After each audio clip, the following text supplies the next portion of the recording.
በጋና ሰማይ ስር ሰንደቃችን ከፍ አለ፣ ታሪክ ተሰራ፣ ዳግም አንገታችንን ቀና አደረግን። አዲሷ የአትሌቲክስ በረከት አጃሂብ አስባለችን። ወርቁ ተደጋግሟል። ነሐስ ብር ለኢትዮጵያ ሆኗል። እንኳን ደስ ያላችሁ፣ እንኳን ደስ አለን። ሳምንቱ የኩራት ነው። ኮርተው ያኮሩት አትሌቶቻችን ሪከርድ ጭምር በመሰባበር በጋና ታሪክ ሰርተዋል። ይሄንን በስፋት እንመለከተዋለን። ጀግኖቻችን እነማን ናቸው? የተሰበረው ሪከርድስ የማን ነው? በዝርዝር ከምትሰሟቸው ጉዳዮች መካከል ይጠቀሳሉ። ሁሉ ስፖርቶች ነን። ስፖርታዊ መረጃዎችን ለመከታተል ትክክለኛው ቦታ ነው። ላይክ፣ ሼር፣ ሰብስክራይብ እያደረጋችሁ የታሪክ ተጋሪ ሁኑ። ደስታችንን ተካፈሉ። እንኳን ደስ ያላችሁ። ይሄው ብስራቱን እንንገራችሁ። ኢትዮጵያ በጋና ሰማይ ስር ሰንደቋ ከፍ ብሎ ተውለብልበዋል። ሶስተኛውን የወርቅ ሜዳሊያ አግኝተናል። ሰንደቃችን ተውቧል፣ ደምቋል። የመጀመሪያውን የወርቅ ሜዳሊያ ያስገኘችልን አትሌት ደግሞ አሁን የዓለም መነጋገሪያ ሆናለች። ውድድሩ ከተጀመረ ቀናትን ብቻ ነው እያስቆጠረው። በዚህ ውድድር ላይ ታላላቅ የሚባሉ ውድድሮች ተደርገው አትሌቶቻችን በድል ተመልሰዋል። የመጀመሪያውን የወርቅ ሜዳሊያ እንድናገኝ ያደረገችው ኩራታችን የሆነችው አጃሂባ ነች። አጃሂባ አዲስ አበባ በተደረገው ውድድር ላይ በበላይነት ውድድሯን በመፈጸም ነው ወደ ጋና አክራ ያቀናችው። የመጀመሪያውን ወርቅ በማግኘት ድሉን አብስራለች። ድሉ ጣፋጭ ነው። ጣፋጭ ያደረገው ደግሞ ኢትዮጵያ ባልተለመደችበት ርቀት የ400 ሜትር ውድድር ላይ ተወዳድራ ማሸነፏ ነው። ታሪኩ ልዩ ነው።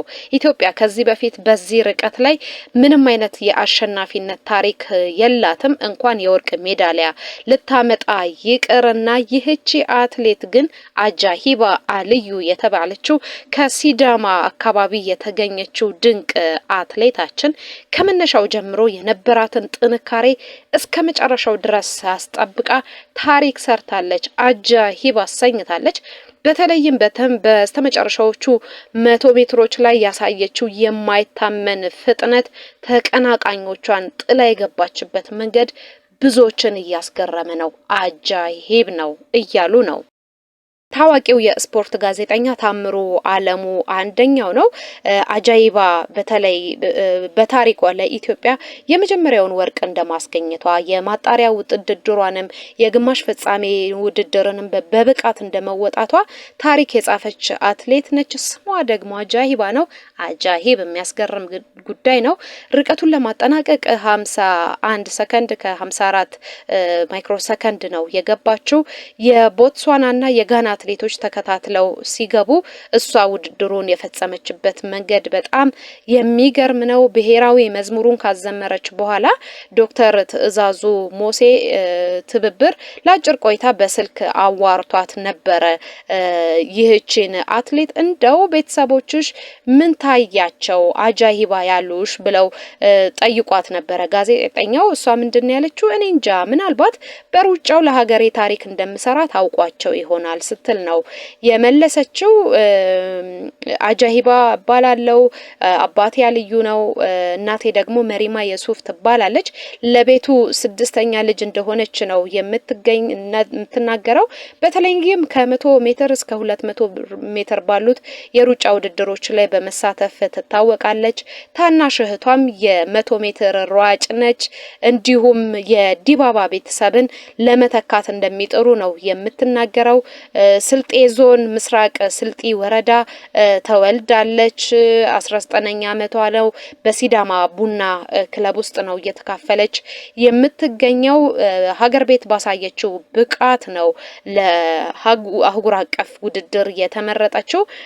እህቷ በዚህ ውድድር ላይ ትልቅ አስተዋጽኦ እንዳደረገችላት ነው የምትናገረው። በታሪክ በ400 ሜትር ወርቅ ስታገኝ ለመጀመሪያ ጊዜ ነው ለሀገሯም ጭምር። ኢትዮጵያ በረጅም ርቀቶች ነው የምትታወቀው። በአጭር ርቀት ደግሞ አቅም እንዳለን አሳይቻለሁ። በኦሎምፒክ በዓለም ሻምፒዮና ሀገሬን ለማስጠራት ጥረት አደርጋለሁ ስትል ነው የተናገረችው። በዚህ ሻምፒዮና ላይ በ200 ሜትርም ለድል ትጠበቃለች። ኢትዮጵያውያን ከኔ ጎን ስለሆናችሁ በረታታችሁኝ እጅግ አመሰግናለሁ። በቃ አመሰግናለሁ። በስልጥኛ ሀበይ ተስባለን ብላለች። ትርጉሙን እንግዲህ እንኳን አብሮ ደስ አለን እንደሆነ ነው የተናገረችው። ይቅናሽ፣ በሌሎች ውድድሮችሽም እንላታለን። በዚህ ውድድር ላይ የማይታመን ፍጥነት፣ የማይታመን ቴክኒክ፣ የማትታመን አትሌት ነች ብቅ ያለችው።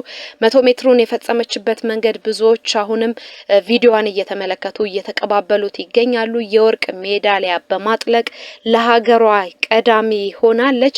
ሌላው አትሌት ምስጋና ኃይሉ የወርቅ ድርብ ድልን ለኢትዮጵያ ካመጡ መካከል ናቸው።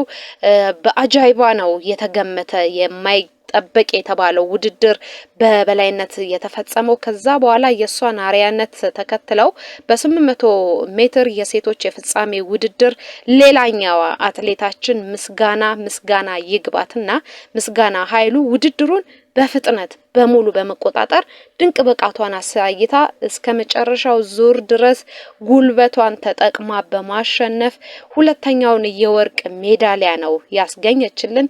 ይህቺ አትሌት ምናልባትም የጽጌ ድጉማ ተተኪ ልትሆን እንደምትችል በገአድ አሳይታለች። ውድድሩን የጨረሰችበት መንገድ፣ ፍጥነቷ፣ ሩጫውን የተረዳችበት መንገድ፣ ተቀናቃኞቿን ያዳከመችበት መንገድ፣ የመጨረሻው ዙር ላይ 800 ሜትርን ለመፈጸም የተጠቀመችው ጉልበት ይህቺ አትሌት እውነትም ምስጋና ይግባትና ለዓለም አትሌቲክስ ሌላ በረከት ሆና ነው የመጣችው። እንኳን ደስ ያላችሁ፣ እንኳን ደስ አለን ልንል እንወዳለን። በሌሎች ውድድሮቻችን በጸሎት አለማየሁ የነሐስ ሜዳሊያን ማግኘት ችላለች።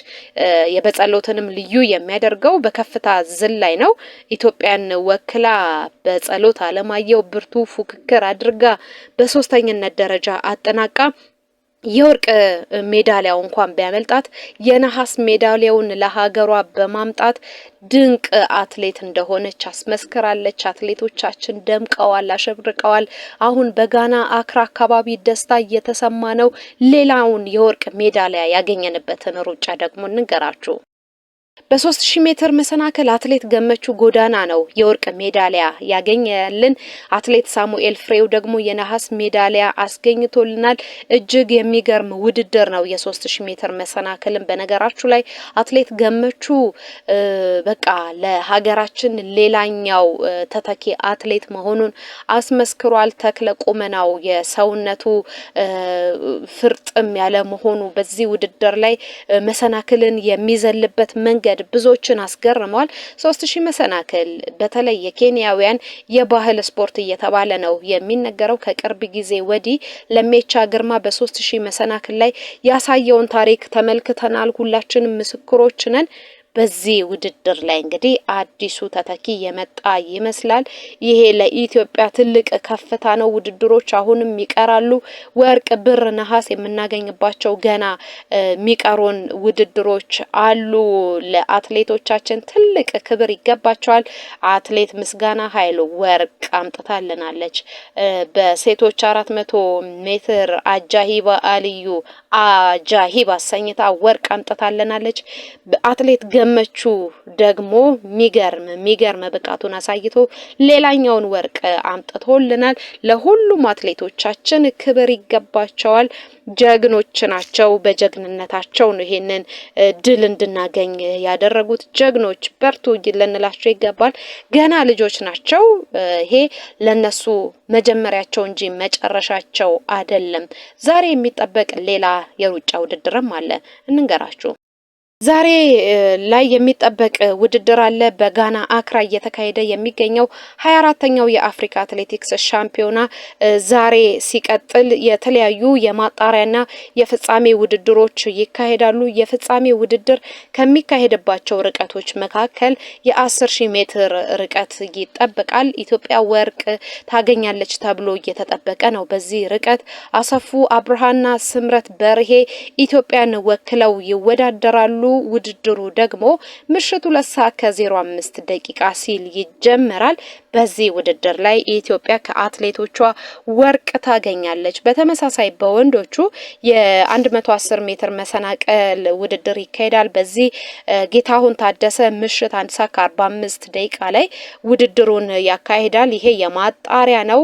ይሄ ውድድር በደማቁ እየተካሄደ ነው የሚገኘው። እስካሁን እንደነገርናችሁ በዚህ ውድድር ላይ 3 የወርቅ 1 የብር እንዲሁም 3 የነሐስ ሜዳሊያዎችን በአጠቃላይ 7 ሜዳሊያዎችን ሰብስባ ሀገራችን ቆንጆ ቦታ ላይ ትገኛለች። አትሌቶቻችን በድል እየተረማመዱ ነው።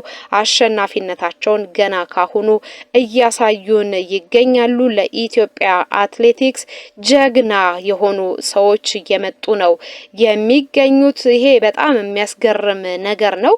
ከአጃይባ ጋር በተያያዘ የተለያዩ መገናኛ ብዙሃን የእሷን ጉዳይ እየተጋሩ ይገኛሉ። አትሌቶቻችን አሁንም ድል እንዲቀናቸው እንመኛለን። ከድል በኋላ ደግሞ ዳግም በመረጃዎቻችን እንገናኛለን። መልካም ጊዜ